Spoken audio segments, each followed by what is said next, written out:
Patreon member shout out. No, we'll all wake up one day with a gun to the back of our brains. You'll be asking for your rib, and I'll smile and I'll call you brave. Maybe someday when this bloody skull has dried. Hey guys, how's it going? It is I, the real Randy Chavez. I'm coming at you today with a Veve Omi update video. Guys, if you're new, welcome. If you're not, welcome back. I love y'all. I'm gonna say hello to Dashi. Hello, Dashi. Earth 2 as well. Commenting, liking, subscribing is a free way to help support the channel. Non-free ways are Patreon and smashing that thanks button down below. So, getting into Earth 2, big news today. We do have Shane Isaac coming out and tweeting, only a few hours after quietly releasing resource claims, there's already over 300,000 essence staked. Not even officially announced yet, they are fixing some bugs. Active community, a few weeks before approvals start to give players time to claim and stake. This is also a test run for future plans. Now, for those of you that don't know what staking is, a lot of times, a lot of tokens, what they'll do is exchanges, you can stake a token and you'll get 5, 10% APY per year, give or take. Some are really crazy, like 60, 80%. Those ones, most of them I kind of stay away from. But like Ethereum, you could stake and get 5%, 6%, whatever.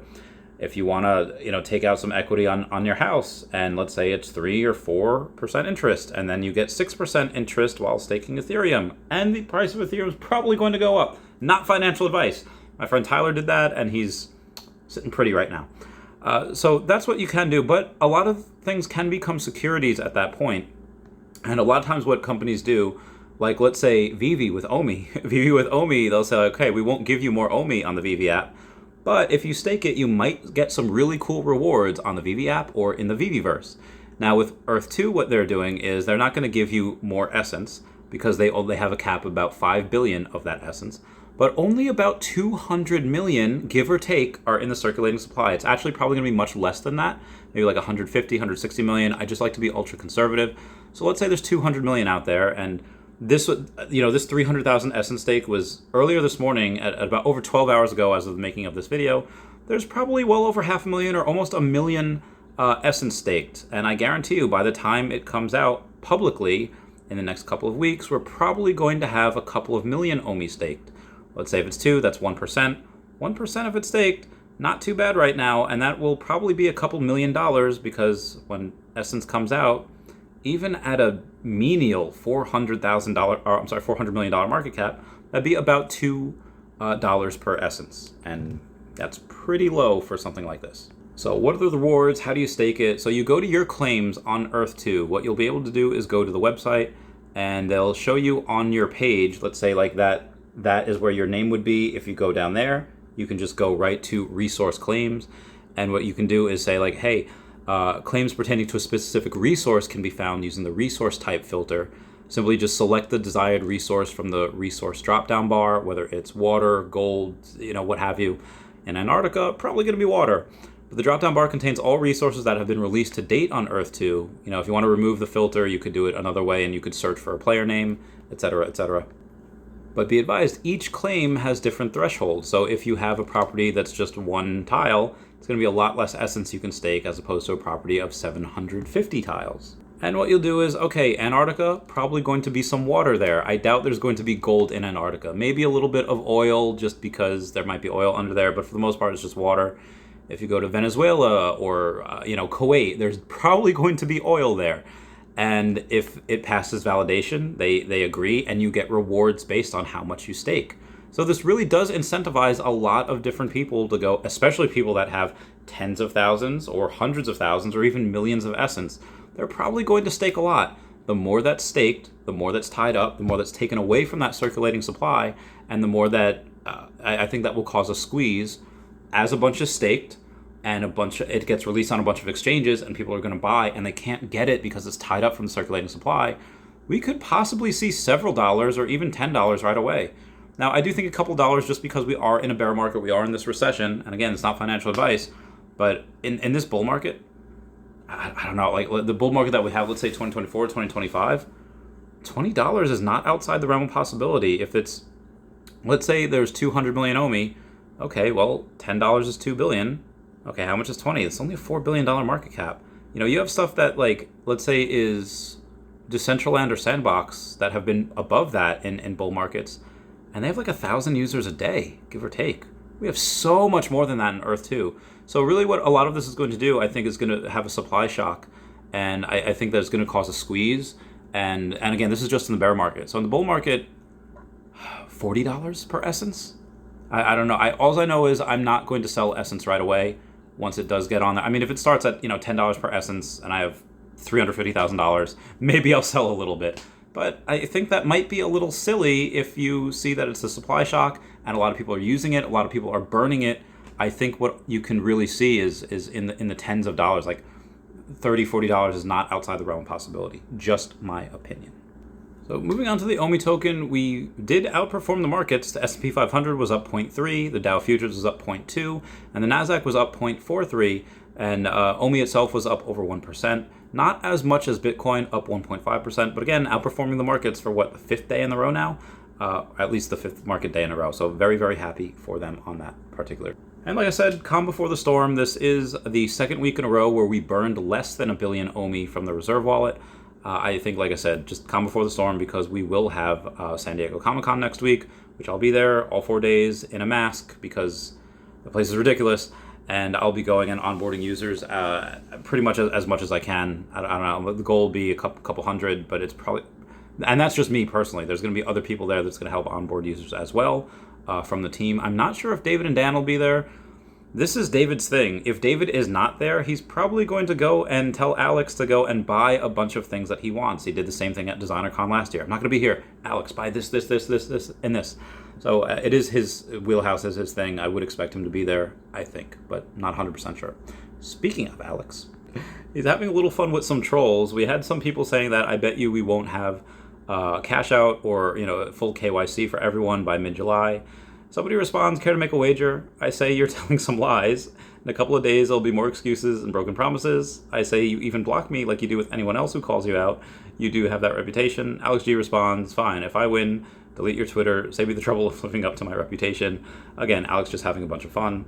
The person saying, all right, bet, when I win, you delete yours. Now, obviously, this person is probably just made their Twitter really just to try to troll the company, to try to troll Alex. I mean, for the most part, I think these types of conversations won't happen in the future just because they do have all these amazing partnerships and they're going to try to really focus on a lot of the macro stuff, not really so much on the micro. I don't think this is the type of thing that will continuously happen. Even Reverend Alex G points out, you have 29 followers, you're going to have to sweeten that pot a little bit. Anyway, moving on. Somebody, I forget who, dug up some tweets from Veve official from last year when we were supposed to be at San Diego Comic-Con, saying Comic-Con is one of the many events we have planned to showcase Veve to the world. So don't fret, hashtag VeveFam, we're only at the beginning. Road bumps happen, however the show will of course go on. Our con exclusive drops will continue throughout this weekend to the Veve app, so keep those finger exercises going. And again, that was from last year where we were supposed to be at Comic-Con, but again, Marvel and DC haven't been there for a while. Marvel, this is their first year back, I think since 2019. So again, very excited. I'm not going to say any spoilers for Ms. Marvel, but if you haven't seen it, please go see that. If you don't even care about the story, don't care about whatever, just watch the last 30 minutes of that episode, of the last episode. Watch the end credit scene, and then you will know why this increased like $100 like that day. The all new Marvel Now .1. This is really the first. Most people view this as the first appearance of Ms. Marvel. It is technically not the first appearance of Kamala Khan. She was in another comic, but she was just there. She had no lines. She wasn't Ms. Marvel. She was just this random brown person in the comic. Not too many. I don't know how the percentages of how many people consider that the first appearance, but after that particular ending of that series, this comic happened to pump. The all-new Marvel Now .1, and I had one of mine on here. I have 3 of them. I had one, I took it off, and I bought a lot more. I have now 55 of the common because they were like $3.50, $4. Why wouldn't I get that for that price? Anyway, just saying. So this morning I had Janine Yorio over on the podcast. She is CEO of Every Realm, and she said, Every Realm is developing this interactive content across many genres, including sports, education, fashion, gaming, art, and social experiences, all designed to draw users to the metaverse. They're also creating the infrastructure required to distribute the interactive content to a global mainstream audience. They're building the gateway to a metaverse to do for the metaverse what Coinbase did for crypto, what Netflix did for streaming entertainment, and what Google did for the internet. So shout out to her for coming on my podcast. And there is somebody else that I happen to have met that is happened to buy one of her companies a while back. That person's name is Ken Wynn, who is over co-founder and CEO of Republic. And he'll be on the podcast in a couple weeks talking about some of his investments. What's he investing into? I don't know. We'll find out. So we have somebody named Harish, or at Harish_S27, that said, one more key feature incoming on Veve Official. While listing an item on sale, I noticed the entire transaction history is being loaded on the network, so you know what's coming up. And yes, this is something that I have been waiting for a very long time. It is sales data. Why did I bring out the Pokemon card for this? Because how I made a lot of my money, if for those of you that don't know, after the high-risk lending, after I got out of the military, I was really into Pokemon cards, high-end collectibles, and I would notice a first edition PSA 8 would sell for about half of what the PSA 9 sold for. And the PSA 10 would sell for 5 to 8 times what the 9 sold for. So there were patterns there, and I guarantee you I see some patterns in Veve collectibles. I have already. Last year, where a lot of it, the Marvel ones, the secret rares would sell for about 4x of the ultra rare, and I had some formulas for the sub 100s as well. I had formulas for everything. I haven't really tested that in a while since my focus has been on OMI. I have been selling a lot of pretty much everything for OMI. For those that don't know, I'm up to 144.5 million OMI right now. Hopefully we'll go a little bit up over the next couple of months if we stay down here. If we do, great, I can accumulate more. If not, no big deal, I'm fine with it going up. Just be advised, there are some people and some companies that are going to come in heavily, so I don't know how much time I have. Speaking of OMI, a big OMI token bag holder, Jeremy Padower, having some fun on Twitter, just saying there are roughly 518 million chickens in the U.S., and there are 600,000 residents in Wyoming. If the U.S. chickens invaded Wyoming, each person would have to fight 863 chickens. Why aren't our leaders talking about this? And Sid the Kid says, not counting the number of rounds of shotgun ammunition in Wyoming. Jeremy Padower says, perhaps you just made the most compelling argument ever made for... Never mind, won't touch that. Again, just him having some fun. I love this man so much. I hope to see him again, hang out with him at San Diego Comic-Con. Jeremy, holla at your boy. And speaking of him, he says, good morning. We will announce our Jazzwares San Diego Comic-Con exclusives on Monday. Cannot wait for that. So, speaking of people that represent the company, we do have Foster Hill saying Roblox has an average of 50 million daily users and made 1.9 billion in 2021 with a valuation of 38 billion. It's a really high number. Microtransactions are the primary source of revenue, with skins and perks costing anywhere from $1 to $1,000+. And you own none of those, and they have no value outside the game. Well, why does this matter? He continues on saying, you have 50 million people per day, most of whom are children, generating a company $2 billion a year for content you don't even own. Once Veve releases their metaverse, you can purchase and sell and retain ownership of your digital assets. The amount of money spent will melt faces. The corresponding impact on OMI burn and the positive effect it will have on the price is the main reason why I do not invest in anything else. The future is incredibly clear to me. At Veve Official and the OMI token are going to take over the world. I'm just along for the ride. So I was messaging with Amar Singh today, who is art patron over on art patron over on the Twitter, and we were both on Wendy Stibalis' stream. Shout out to Wendy, Jumpstart Janie, and Amar Singh for being on that podcast with me. And he did drop some alpha, so definitely go watch Wendy's stream. He did drop a lot of alpha in that, talking about the Pride 1, Pride 2, a lot of other Rewind and Givenchy collectibles, and maybe you might see some other things from Amar Singh. Because remember, he did sign that $50 million deal with Veve, Rewind, and Givenchy last year, and it was a 5-year deal, and that's only about a year old. So he's got a lot more to come. Can't wait to see what it is. Also, moving on, speaking of Dashi, I didn't say Dashi yet, but about 5 years ago, I had bought Dashi. Dashi has been in my life ever since. Look at him, in his prime. Moving on. And for those of you that don't know, Reese, one of the main marketing guys, was answering a question. Somebody said, when did you first buy OMI? And Reese said, 2018. Somebody asked him, what was the price then? Can't find the data on that period. And Reese said technically it didn't even exist until early 2019. I was one of the first investors of the token company. Somebody had asked him, you could have told us. And Reese said, I tried, spent years building the community for exactly this, but no one knew what an NFT was back then. So that's kind of just saying that he's been here for a long time.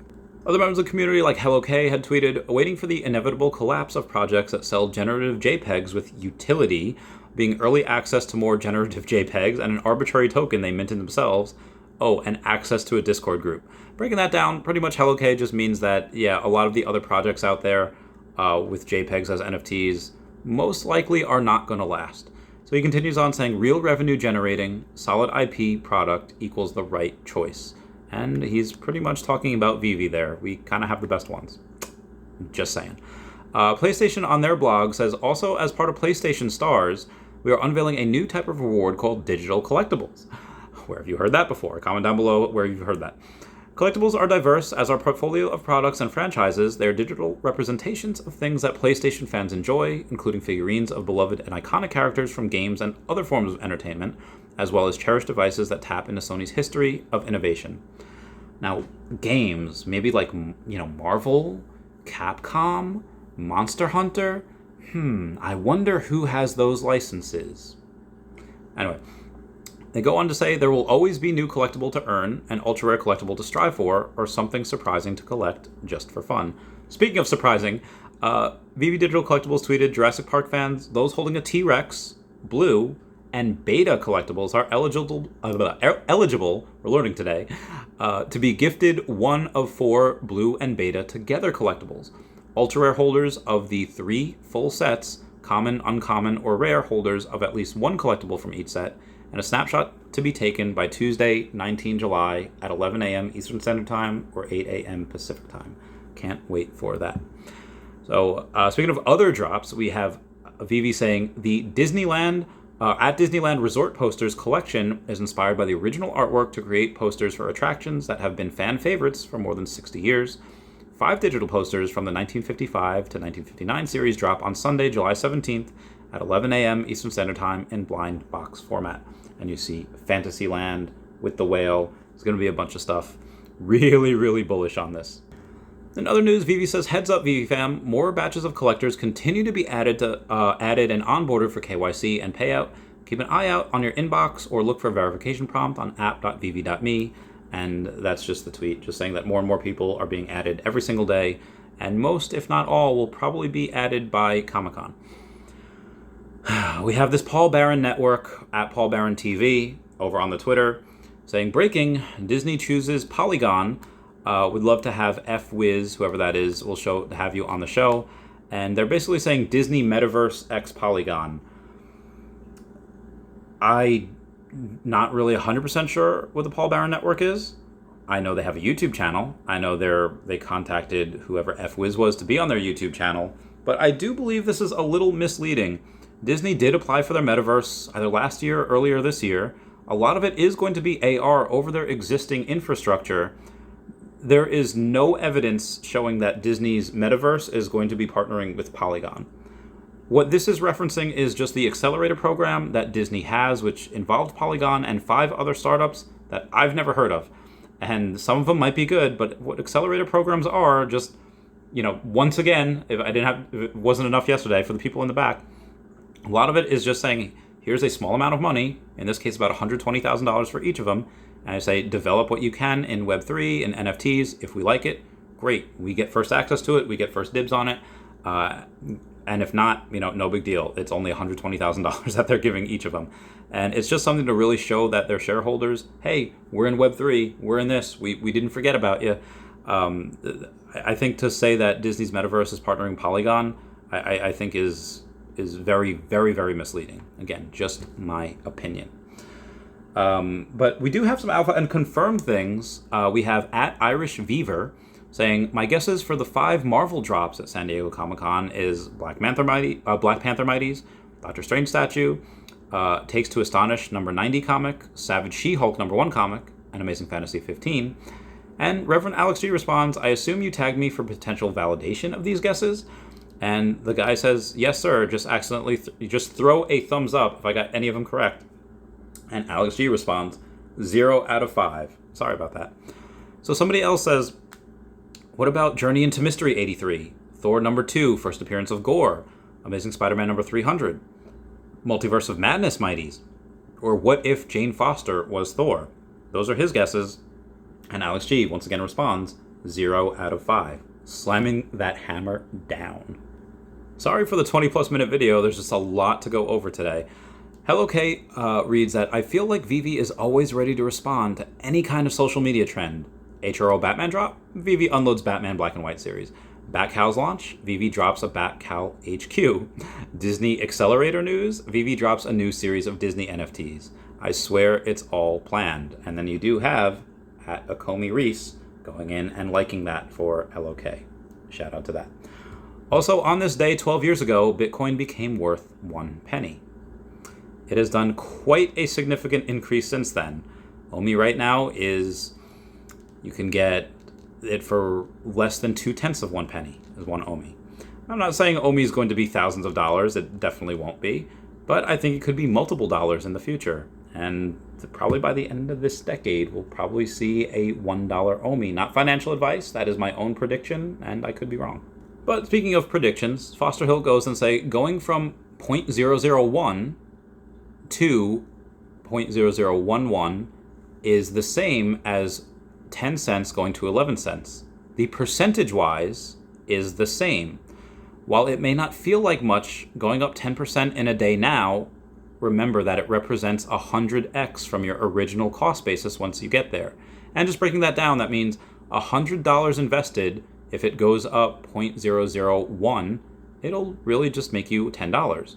But once it goes from 10 cents to 11 cents, now suddenly that's a $1,000 increase. So again, just trying to break that down for you. If you invest now, small moves is very small. But when this 100x's, that same percentage-wise of increase will increase $1,000 instead of 10. Anyway, that's it for me. Actually, no, I lied. I have 2 other things. There is a Nancy Pelosi stock trader, and that tracks all of her trades. She sold $250,000 worth of Apple, decreasing total $3 million, and sold about $5 million worth of Visa. Bought about $5 million of Nvidia, increasing the total to $11.5 million. So just some of that alpha for y'all who want to make the same trades as Nancy Pelosi, who has some inside track. Anyway, we do have Brock McBlockchain saying, I still very badly want to make a micro metaverse. That's just an Olive Garden, and you can buy and sell tables and collect ingredients to make tours of Italy and yield breadsticks. The reality where breadsticks are still unlimited. Is this trolling? Probably, but is it something that he did? You can be damn sure I'd invest in that because that sounds fun AF. Anyway, guys, that's it for me. Please comment, like, and subscribe. Comments are good for the YouTube algorithm. Everybody, please check out @HeyDon and @KingMavsForever over on Twitter. Stand Up Chart and King Mavs over on the Veve app. Kobe Collection, Omi Player 1 over on the YouTube. Raythex.eth domain name. Kyle Willson, Wendy Stibalis, Puddin' Cheeks, Veve Las Vegas, Tabs Trades, Mars Davis, Legacy Bermuda, Sony Pop Media, Veve Darklink, Metal Lemon, and Veve Vibes, all on the YouTube. @Nomad with Guitar, @WetWizard Veve, and Gary O @1234CA3, all on Twitter. Everybody say bye-bye to Dashi. Bye-bye, Dashi, and check out this Gyarados shirt. I love you guys. Goodbye. Meow, meow, meow, meow, meow.